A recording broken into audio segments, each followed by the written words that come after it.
ડાંગ જિલ્લામાં મેઘમહેરના કારણે પ્રકૃતિ સોળે કળાએ ખીલી ઉઠી છે। પ્રખ્યાત જળધોધ સહિત અનેક ઝરણાઓ સક્રિય થતા પ્રાકૃતિક સૌંદર્યને ચાર ચાંદ લાગી ગયા છે। ડાંગ જિલ્લાનું પ્રાકૃતિક સૌંદર્ય નિહાળવા પ્રવાસીઓની ભારે ભીડ ઉમટી પડી છે। લીલીછમ વનરાયની વચ્ચે પડતા દુગ્ધધારા સ્વરૂપે ઝરણાઓનું સૌંદર્ય નિહાળી અને પ્રવાસીઓ યાદગાર સંભાળનું બાંધી રહ્યા છે। ગુજરાતનું ચેરાપુંજી ગણાતું ડાંગ જિલ્લામાં ચોમાસાની ઋતુમાં પ્રકૃતિ સંપૂર્ણ ખીલી ઉઠતા પ્રવાસીઓ સાપુતારાની સાથે ડાંગના પ્રાકૃતિક સ્થળોની મુલાકાત લેતા હોય છે।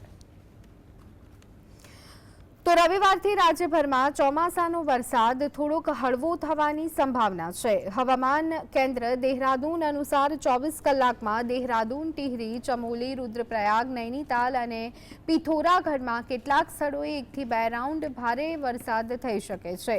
તેને લઈ આ જિલ્લાઓમાં યલો એલર્ટ જારી કરવામાં આવ્યું। હવામાન કેન્દ્રના નિયામકે જણાવ્યું કે આગામી 4 દિવસમાં ક્યાંય પણ ભારેથી અતિભારે વરસાદની શક્યતા ઓછી છે। દૂન સહિત 6 જિલ્લામાં 1 થી 2 રાઉન્ડ ભારે વરસાદની શક્યતા છે। તેને ધ્યાનમાં રાખી અને યલો એલર્ટ જારી કરવામાં આવ્યું છે।